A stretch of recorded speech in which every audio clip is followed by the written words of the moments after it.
All right, welcome to your deep dive. This time, we're going to tackle turning obstacles into, well, advantages. Sounds pretty counterintuitive, right? Yeah, I mean, who wants obstacles, right? But we've got excerpts from this book, and it's packed with stories of people who did just that. Okay, I'm intrigued. Who are we talking about? Think Reuben Hurricane Carter, Oh, wow. Okay. Ulysses S. Grant, even Amelia Earhart. These are some pretty heavy hitters. What kind of obstacles did they face? Oh, they faced situations that would, I think, stop most of us cold, but they not only persevered, they thrived. So what was their secret? What was different about how they approached these things? How did they not just survive, but actually use these challenges to achieve incredible things? Well, that's what we're going to dig into. This book argues there's a way to shift our thinking to see those obstacles not as roadblocks, but as opportunities. Okay, I like where this is going. How do they break it down? They break it down into three main disciplines: perception, action, and will. Okay, solid framework. So where do we start? They start with perception. This is where it gets really interesting. All right, lay it on me. It's not just about seeing things objectively, it's about actively shaping how we interpret events. Okay, so it's not just what happens, it's how we react to it. Exactly. And the book uses Reuben Hurricane Carter as an example. Wrongly imprisoned for years. I mean, talk about a horrific situation. Absolutely, yeah. You'd think that kind of injustice would just break anyone. But Carter, he chose to focus on what he could control. He basically turned his prison cell into this place of self-improvement.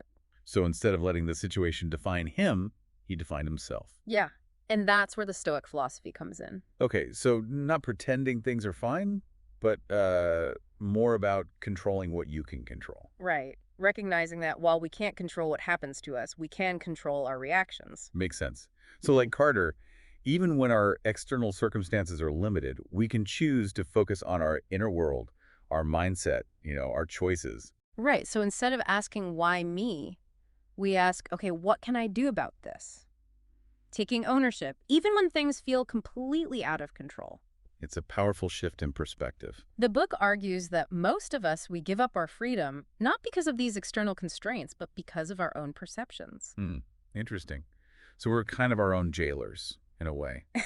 It's like we let fear, anger, frustration dictate our responses, and that's when we start making mistakes. Like, panicking when a problem pops up at work, right? Yeah. Your emotions take over and you can't think straight. Yeah, exactly. And the book uses the example of astronauts, how they're trained to stay calm under immense pressure, practicing simulations over and over until it becomes second nature. Right, so they're prepared to react effectively no matter what comes up. What if we trained ourselves to react that way, even to smaller challenges? Interesting. So like having a mental checklist.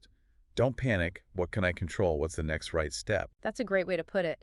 It's about cultivating that objectivity, seeing things clearly without letting our emotions cloud our judgment. So how do we actually do that? I know I can get pretty caught up in the drama sometimes. Well, the book emphasizes this with the story of Miyamoto Musashi. Oh, the samurai swordsman. Yeah, he talked about the difference between observing and perceiving. I like that. So it's not just about seeing, it's about how we see. Right, Musashi believed our judgments or preconceptions, they actually weaken us. Hmm. It's like they cloud our ability to see what's really going on. And when we observe with a clear, objective mind, we can respond so much more effectively. Okay, that makes sense. Yeah. But how do we cultivate that observing eye? Well, the book suggests practicing detachment. Detachment. Yeah, imagine you're giving advice to a friend. Okay, yeah. It's often easier to see their problems objectively because you're not emotionally involved. True, true. So try applying that same detachment to your own situation. Okay, so step back, take a breath, try to see it as if it's happening to someone else. Yeah. I can see how that would be helpful. But then the book takes this idea of perception even further. Even further. How so? They start talking about actually altering our perspective altogether. All right, now you've got me really curious. They illustrate this with a great story about Pericles, the Athenian general. Okay, I'm listening. His fleet was caught in a sudden solar eclipse. His men, they were terrified. Understandably. I think that would be pretty freaky. But Pericles, totally calm, he used his cloak to create a mini eclipse. Wait, what? A mini eclipse? What was he doing? He was showing them that the cause of the darkness didn't actually change the reality of it. It was still just darkness, whether it was caused by the moon or a cloak. Whoa, that's deep. A simple shift in perspective completely changed their experience of the event.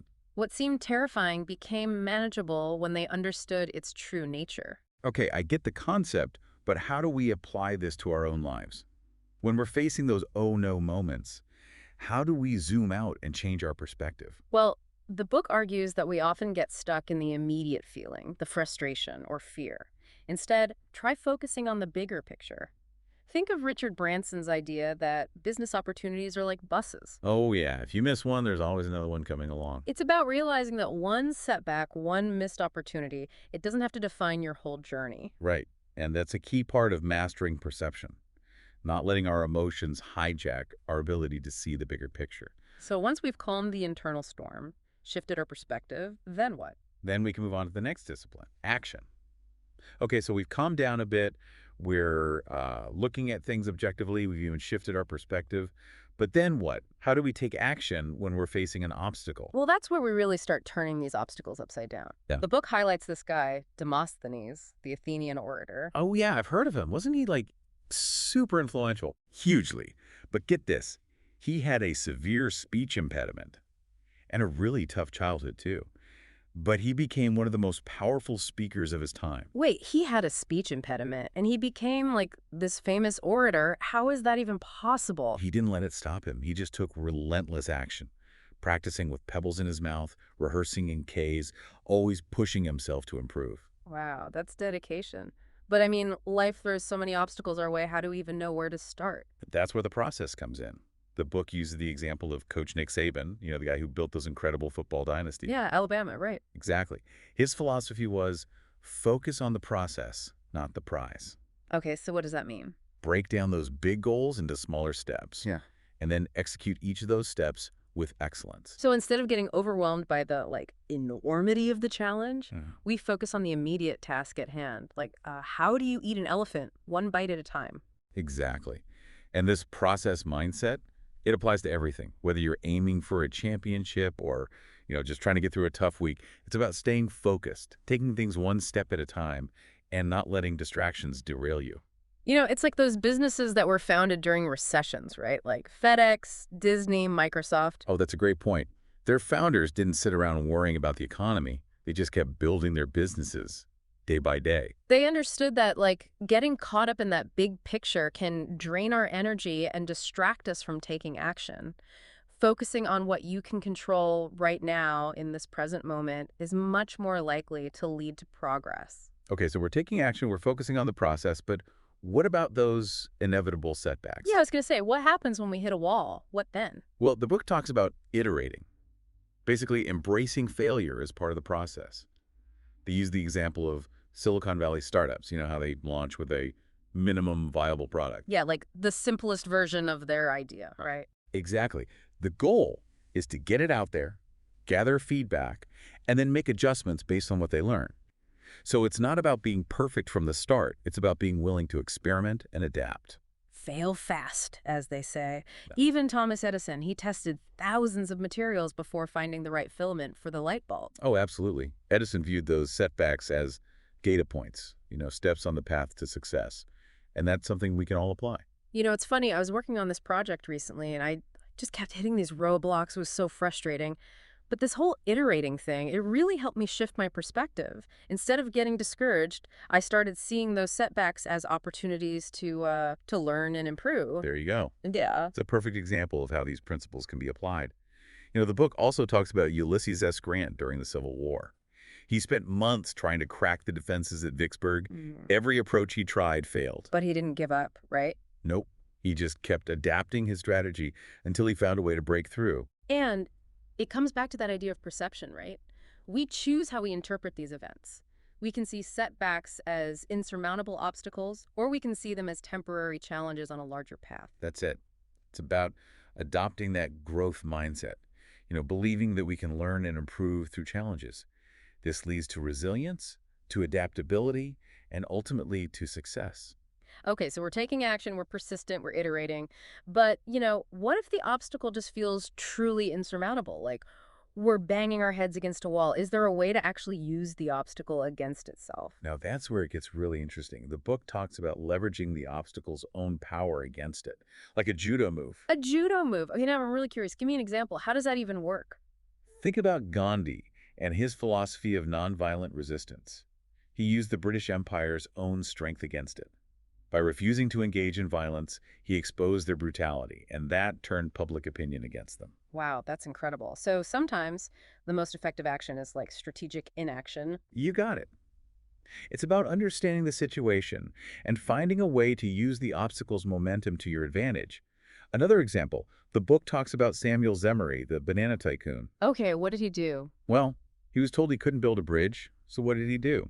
He just built two piers and connected them with a temporary pontoon. So instead of getting stuck on the right way to do things, he just found a workaround. That's smart. It's about being pragmatic, adaptable. That's what separates the people who achieve great things from those who get bogged down. They think strategically, they're resourceful, and they're not afraid to think outside the box. Like in military strategy, those decisive victories rarely came from direct assaults. They came from finding unexpected angles of attack, exploiting hidden weaknesses. Exactly. It's about being strategic, looking for those leverage points. So instead of trying to brute force your way through, you use intelligence, creativity, and understanding of the situation to find a less obvious path to success. And you know what? It all comes back to perception. We choose how we see those obstacles, and that choice, it dictates how we respond. So the obstacle isn't the enemy, but it can actually be the path itself. But there's one piece of the puzzle we haven't talked about yet. What's that? Will. How does that factor into all of this? So we've talked about perception and we've covered action, seeing obstacles clearly, and taking those strategic steps to overcome them. But what about this idea of will? It feels like that inner drive is what really keeps us going when things get tough. Yeah, it's that unwavering commitment, the resilience to persevere even when things get rough. You know, the book actually tells this story of Tommy John, the baseball pitcher. Oh yeah, Tommy John surgery, right? Exactly. And the amazing thing is this guy played for an incredible 26 seasons. 26 seasons, that's crazy. I mean, that's almost unheard of in professional sports. Right. And what makes it even more impressive is midway through his career, he had this like career-ending injury. He needed this groundbreaking surgery, but there was only a tiny chance of success. Wow, I mean, most people would just accepted it and, moved on. But he had this inner strength, this will to come back. And he did it. Put in the work, the grueling rehab, and made it happen. It's like a testament to the power of belief and determination. And what's inspiring is the book argues that this will, it's not some magical quality that some people just have and others don't. It's something we can cultivate. Okay, so how do we do that? How do we build that unshakable inner resolve? Well, the book points to a few key principles. One is focusing on what we can control. I actually use this Stoic phrase, ta ifemen, ta uk ifemen. Which means, What is up to us, what is not up to us. right, it's like we talked about earlier. We can't control those external events, but we can control how we respond to them, choose our attitude, our mindset. Exactly. We have control over our emotions, our judgments, our decisions, our determination. Those are the things that are up to us. And those are the things that determine our success. So acceptance is key. Accepting what we can't change, and then putting our energy into making the best possible choices with the circumstances we're given. Absolutely. And the book highlights another crucial element, having a strong sense of purpose, a clear why that drives us forward. They use the example of Steve Jobs. He was known for his crazy attention to detail, even in parts of his products that users would never see. Yeah, like what's the point if nobody's going to see it? Well, they connect that back to his father, who instilled in him this craftsman's mindset, the belief that everything should be done with excellence, even if nobody else notices. Interesting. So it's about taking pride in your work regardless of the external recognition. And the book suggests that this deep sense of purpose, it gives us the strength to persevere. It's like finding that inner motivation that sustains us when things get tough. But what if we haven't found that purpose yet? What if we're feeling lost, unsure about our direction? That's a question we all grapple with at some point. The book doesn't necessarily offer easy answers, but it encourages us to reflect. What truly matters to us? What kind of impact do we want to make? Maybe it's about family or our community, our work, or even a cause we believe in. The key is to connect with that deeper meaning and let it fuel our actions. So it's about finding that inner compass, that guiding principle that helps us navigate all those inevitable obstacles we'll encounter. And once we have that, combined with the right perception and action, we can really turn those obstacles upside down. Exactly. It's about seeing those obstacles not as roadblocks, but as stepping stones, on the path to something remarkable. So if obstacles are inevitable and they can actually be beneficial, what is the obstacle in your life right now that you can reframe as an opportunity? What challenge are you facing that with the right mindset, with the right action, and with the unwavering will to persevere, you can turn into a stepping stone to something truly extraordinary? Take some time to think about this, maybe even jot down some thoughts. The answer might surprise you. We hope this deep dive has given you some new tools and perspectives to help you navigate whatever challenges lie ahead. Remember, within every obstacle lies the potential for growth, for innovation, and ultimately for achieving something truly remarkable. It's up to us to see that potential, to harness it, and to turn those obstacles upside down.